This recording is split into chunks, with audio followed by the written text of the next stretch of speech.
No one ever noticed her. She wore a faded gray hoodie, her ponytail loose, her steps quiet like she didn't want to disturb the floor. A frayed backpack sagged from her shoulders loaded with books, college dreams, and the weight of being invisible. Probably just another overachiever nerd, someone snickered behind her. Her name, Madison Blake. 17. Quiet. Honors student. Forgettable.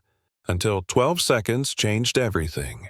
A security camera caught the moment Coach Mitchell grabbed her shirt and she flipped him like a rag doll. Not with panic. With precision. What no one saw under that hoodie 6 years of combat training carved into lean muscle. When her shirt tore, silence fell. Coach Mitchell hit the floor gasping. The only sound left the hum of a vent fan and the soft blink of a red recording light. Here's the question. Who really had the power in that room? Think you noticed the sign earlier? Comment below. Part 2 is just getting started. At Lincoln High, Madison, Blake had mastered the art of not being seen. She always walked close to the locker's eyes down, moving like a shadow between bells. Her hoodie, a size too big, swallowed the shape of her frame. She sat in the library during lunch, always alone, fingers tracing the edge of a worn-out college portfolio. Inside that folder, her entire future. Handwritten essays on overcoming adversity. Letters from teachers who barely knew her name, scholarship applications to Georgetown. Her one chance to escape.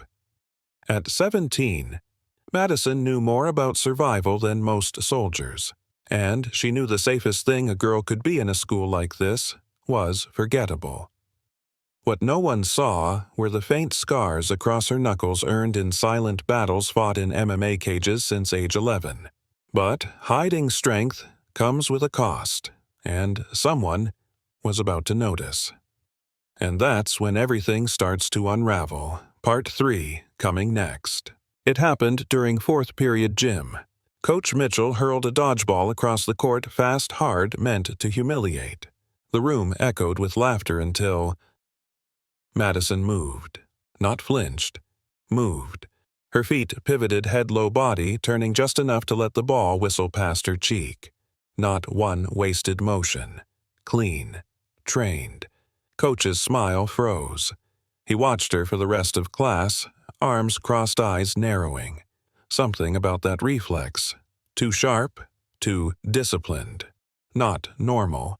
Madison felt it the shift. The way his gaze lingered too long. The questions in his eyes. She kept her hoodie on, kept her distance. But that single dodge had pulled back the curtain. And Coach Mitchell. He didn't like mysteries in his gym.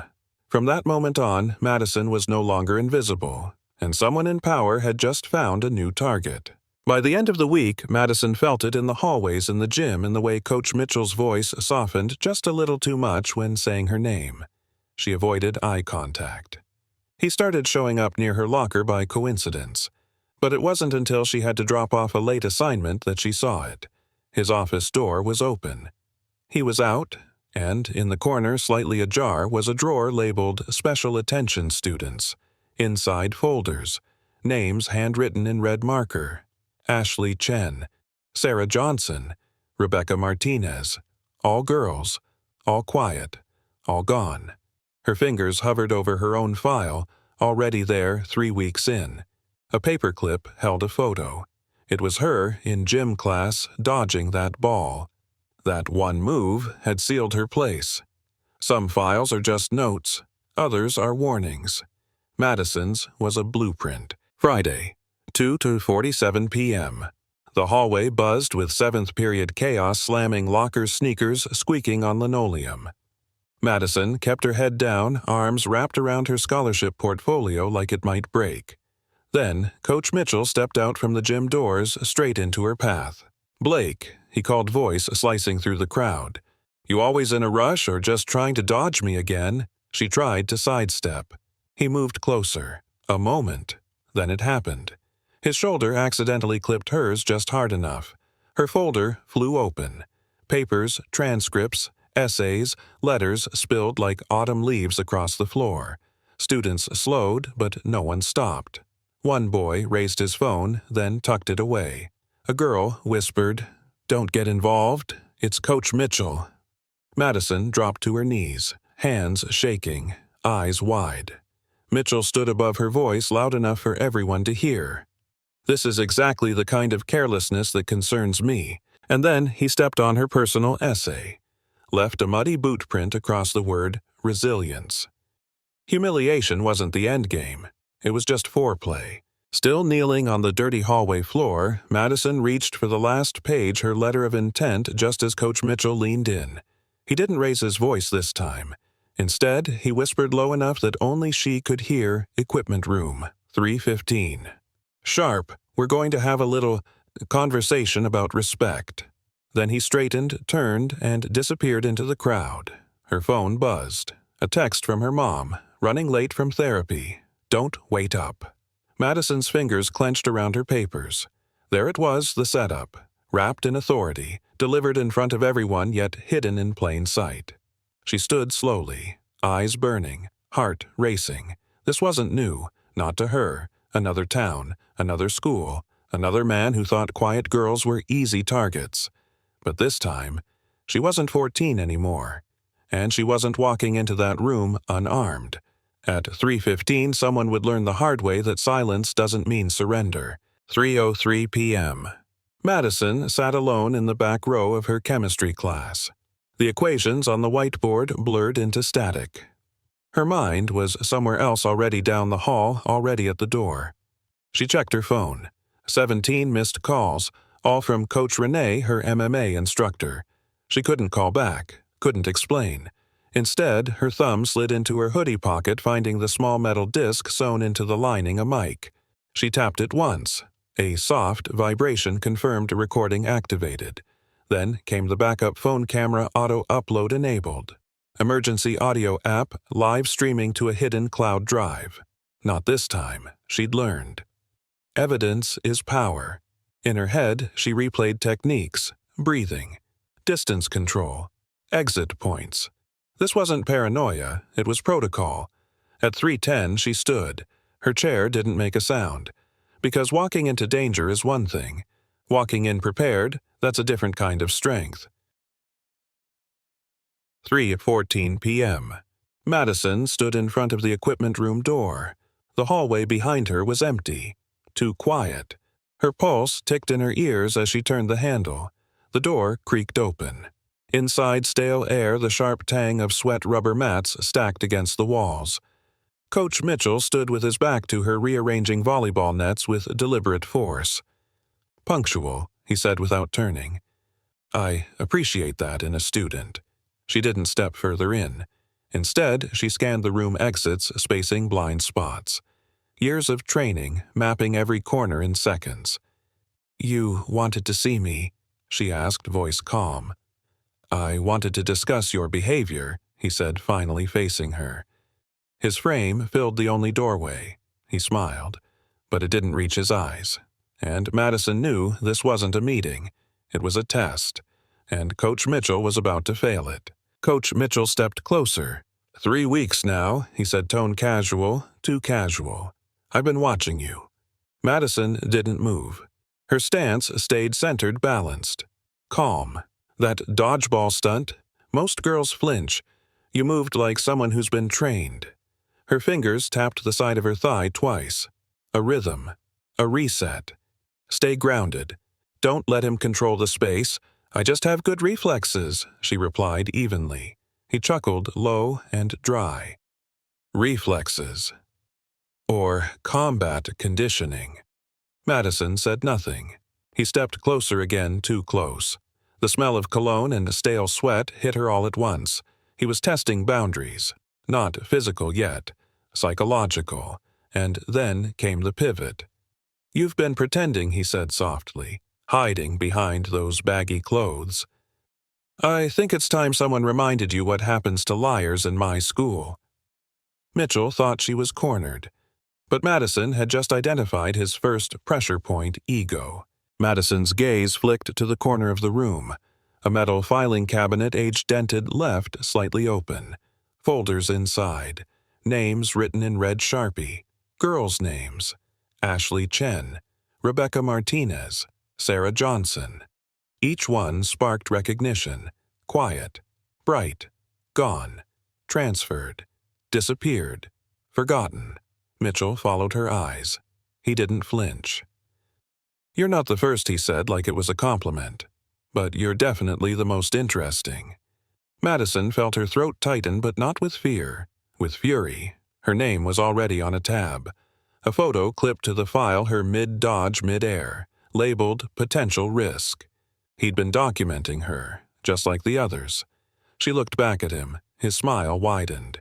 "You can walk out of here with your future intact," he said. "All you have to do is behave." But predators always underestimate the moment before their downfall. And Madison had just found his paper trail. For a split second, the room blurred. Another gym. Another man. Another time she was too afraid to speak. She could still hear the words, "It's just training, sweetheart." That was the day she learned when no one believes you, silence becomes survival. Mitchell's eyes dropped to her backpack. "What do you say we check that?" he said casually. "For contraband. You know performance enhancers weapons. The kind fighters might carry." Madison's heart kicked once in her chest, but she didn't flinch. "You can't search my things without cause," she said, voice low but steady. He laughed. A slow, arrogant sound. "I am the cause, Blake. I decide what's a threat to student safety." His hand reached for the zipper. Instinctively, she stepped back just half a foot, a defensive move, and he saw it. Fear, or what he thought was fear. "Please, don't," she said softly. Too softly. Mitchell's smile turned predatory. "Please don't. What?" "Find out what you've been hiding under all that gray fabric." He was trying to provoke her, trying to take the moment back. But Madison had already pressed record again. The moment he touched her bag, the clock started ticking. He just didn't know it yet. His hand grabbed her jacket sleeve. Big, rough, confident. It tightened around her wrist, yanking her closer not in anger, but in control. "You want to hide something, Blake?" he sneered. "Let's find out what kind of gear little fighters carry." Madison twisted back, years of reflex kicking in. Rip! The sound cut the room like a blade. Her sleeve tore clean through. Beneath it, not bruises, not bandages, but defined muscle. Solid, symmetrical, trained. Coach Mitchell froze, eyes widening as he took in the truth. These weren't the arms of a scared teenage girl. They were built, conditioned, tactical. "What do we have here?" he murmured, voice shifting, curious now. A dangerous kind of curious. Madison didn't step back. Didn't speak. She just stood there, steady breathing even. Her disguise had fallen.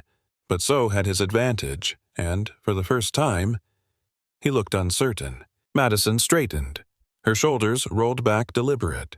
Feet planted, balanced, the way she'd practiced 1,000 times on the mat.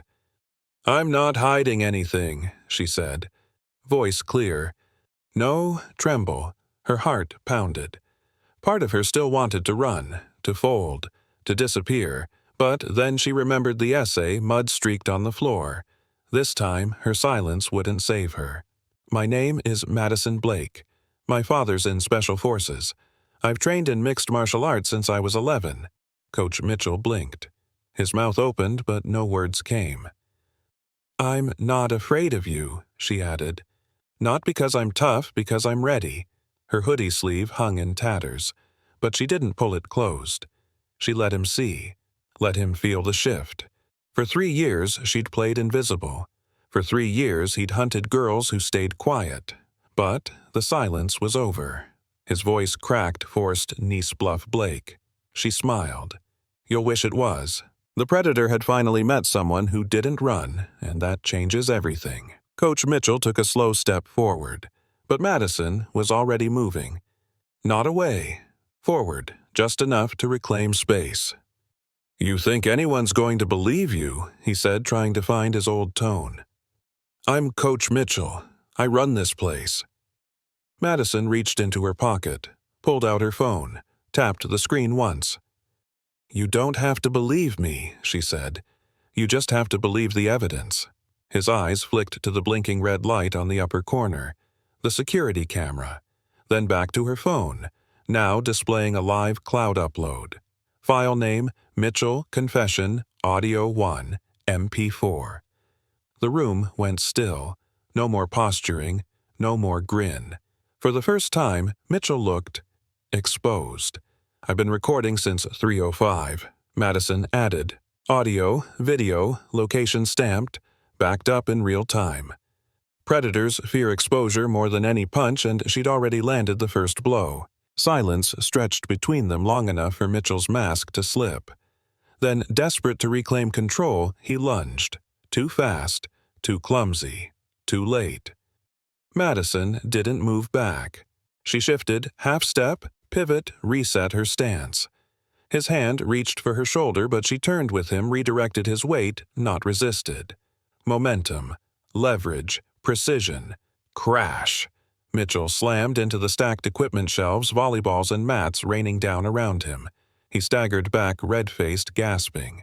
"That was a hip toss," Madison said calmly. "Koshi Guruma. First-year judo." He blinked at her, more stunned by the ease than the impact. "You just assaulted a teacher," he wheezed. "No," she replied. "You tried to silence a student with witnesses." She held up her phone again. Upload 92% complete. Mitchell didn't just lose control, he lost the narrative. And she was now the one telling the story. Mitchell roared, his ego finally snapping. He charged arms wide, brute strength over form. But Madison had seen it coming. She ducked low, pivoted behind him, one arm snaked around his neck, the other locked under his chin. Rear, naked, choke, textbook. Her grip tightened. "This is a carotid artery compression," she whispered. "Not a windpipe choke. You'll pass out in 8 seconds if you don't tap." Mitchell thrashed, grunted, clawed at her forearm. Her stance held, her breath steady. His legs buckled. "Tap," she said again. "Like in any match. You tap, I let go." Then came the frantic slapping against her arm. 3 desperate taps. She released instantly. Mitchell collapsed to his knees, coughing, gasping like a man drowning on dry land. Madison stood behind him, composed, unshaken.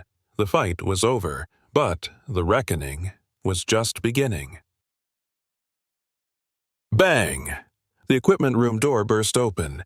Principal Harris, Security Officer Jalen, and Mr. Vargas the janitor still holding a mop. They froze. Coach Mitchell was on his knees, red-faced, gasping for breath. Sports gear scattered like fallout. Madison stood behind him, shirt torn, posture calm, phone still recording. What in God's name, the principal started. "I've been recording everything," Madison said, voice level. She held up her phone. "Check your inbox. The file's already in the cloud." Mitchell pointed up, wheezing. "She attacked me. The girl's dangerous." Silence. Then Mr. Vargas stepped forward, quiet but firm. "I saw you grab her first coach. Saw you tear her shirt. Saw you corner her like you've done before." The air turned heavy. No one moved. Mitchell's mouth opened, but this time no words came out. What started as a whisper had become a roomful of witnesses, and the silence was finally broken. Principal Harris's phone buzzed. Then again, and again. He looked down. Email alert. Urgent. Student recording. Title 9. Violation. The file was already there. Audio, video, time-stamped. Mitchell's threats, his touch, his voice saying, "You're not the first." Madison didn't move. "It's all there," she said. "Every word, every move, every name." Outside the equipment room, 3 students stood frozen by the narrow window. One had recorded the chokehold. Another was already uploading to TikTok. By 4:17 p.m., the clip had 120,000 views. By 4:43, it passed 1 million. Justice for Madison. Not quiet strength, he chose the wrong girl inside. Mitchell's breathing slowed to a shallow wheeze. He was no longer a coach, no longer in control. Just another man caught by his own words and a camera. It started as a private confrontation, but now the world was watching. By 5:00 p.m., Lincoln High was swarmed. 3 news vans parked outside. Police cruisers lined the sidewalk, red and blue lights washing over brick walls. Inside, Coach Mitchell sat slumped in the nurse's office, guarded and silent. In the main office, Madison waited, a borrowed Letterman jacket draped over her torn shirt. Her mother arrived, still in scrubs, eyes wide, then full of tears as they embraced. "I should have told you," Madison whispered. Her mother pulled her close. "You shouldn't have had to, but we're done hiding. You hear me? Done." Officer Jalen approached the principal.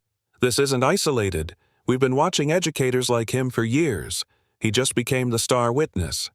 In that moment, the school didn't feel like a school anymore. It felt like a crime scene.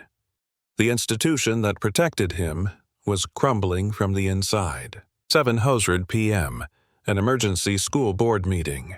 Parents packed the auditorium, their faces pale with disbelief rage simmering beneath shock. "He's been an asset to this community for over 20 years, one board member offered. That's when Sarah Martinez stood. Her hands shook as she gripped the mic. "My daughter." "She told me Coach Mitchell made her stay late, said it was for extra help. I told her not to make trouble. I told her to keep quiet. She broke. So did the room." One by one, parents stood. Confessions, regrets, ignored warnings. Each story another brick removed from the wall that had protected him. By 8:15, 3 more former students submitted written complaints. By 9:00, the Attorney General's office opened a formal investigation. What Madison had triggered was no longer personal. It had become generational, and the silence that protected predators was finally breaking apart. Monday morning. Forensic techs cracked open Coach Mitchell's school-issued laptop. Inside, a folder titled Special Attention. Confidential encrypted, but not enough. Subfolders by year, 15 years, each with photos, notes, behavioral flags, private emails with subject lines like needs extra eyes and compliance strategy. Many of the girls had transferred. Some had simply vanished from school events. A few had medical withdrawal codes and no follow-up. Detective Sarah Coleman scrolled through in silence, then stood. 12 students. Same pattern. Same language. Same man. Madison's file had a comment time-stamped 1 week before potential risk. May require correction. It wasn't just misconduct. It was systematic targeting disguised as mentorship buried in bureaucracy. And now, it was evidence. The monster had left a paper trail, and for once the system couldn't look away. 4:47 p.m., Tuesday. Marcus Thompson, junior class president, posted a 30-second clip. Coach Mitchell gasping on the floor. Madison standing above him, steady, unshaken. Caption: Coach got choked out by the quiet girl. She ended him. Hashtag #justice for Madison. The internet caught fire. By 6:00 p.m. it was trending nationwide. By midnight, 3 million shares. Quiet strength, our survivors. Speak, he chose. The wrong girl, TikTok reactions. Instagram reels. Twitter threads from lawyers, survivors, activists, teachers. Everyone had something to say. Madison's name became more than a headline. It became a signal, a quiet voice refusing to be erased. Behind every comment, another girl, another memory, another story that had stayed hidden too long. And Madison. She hadn't posted a word. Sometimes the loudest change begins with silence and a single girl who stood up. By Friday, the auditorium was packed again, but this time no one came to defend Coach Mitchell. They came to speak. Ashley Chen, now a sophomore at Northwestern, stepped onto the stage. She held up her old student ID. "This is who I was when he followed me after practice, when I told the counselor and nothing changed." Applause. Tears. Rebecca Martinez drove in from Denver with counseling records. Sarah Johnson joined via live stream from her dorm room, voice trembling. "He told me I wasn't strong enough for college, said I needed to trust authority." I almost believed him. Each voice cracked something open, not just the case, but the shame that had kept them quiet. Now they stood where Madison had stood in the light. The truth wasn't whispered anymore. It was passed from one survivor to another louder every time. She walked to the microphone slowly. No hoodie this time, just a black dress. Simple, unshaking. Hundreds of eyes, camera flashes, reporters, survivors, teachers. Madison, Blake took a breath. 6 years ago, I was assaulted by a coach. My mom and I moved here thinking we'd be safe, but predators don't stay in one place and they count on silence. The room held its breath. I learned to fight, not for violence, but for the day I'd have to defend what mattered: my body, my truth, my future. She scanned the room. Even the cameras seemed to pause. Hiding didn't save me. What did was truth, evidence, and refusing to let someone else define my story. A pause. And now, I'm not the only one. Madison didn't raise her voice. She didn't have to. The world had already started listening. By Monday, the ripple had reached the Capitol. The state attorney general ordered a full audit of all Title IX procedures. Lincoln High wasn't just under investigation, it became a model of what not to be. But that was only the beginning. New security protocols, mandatory reporting training, surveillance in all private rooms, an anonymous student reporting app linked directly to law enforcement, not the school board. The policy had a name now: the Madison-Blake Protocol. Within 6 months, 43 school districts adopted it. Within a year, 2 federal education laws were rewritten. What started in a locker room became legislative language. Because of one girl, one file, and one moment of saying no more and Mitchell. He was indicted on 7 charges, none negotiable. Madison hadn't just exposed a predator. She had forced a system to finally protect the people it was built to serve. 3 weeks later, a letter arrived. Georgetown University. The envelope was thick, heavy. Madison opened it slowly, hands steady this time. Not only had her scholarship been approved, but the university had created a new initiative in her name, the Madison-Blake Fellowship for Survivors of Institutional Abuse, pursuing law journalism or education. 2 days later, Yale Law reached out. Then Northwestern, then Harvard. Each offered full admission, full funding, and full recognition that this girl, once invisible in a hallway, had changed a national conversation. She didn't post about it, didn't brag. She just printed the Georgetown letter and pinned it next to her torn hoodie, the same one she wore into the equipment room. That jacket wasn't shame anymore. It was proof. Her future no longer needed permission. She'd earned every step forward. Coach Mitchell stood in a federal courtroom, not in his tracksuit, but in an orange jumpsuit. No whistle, no clipboard.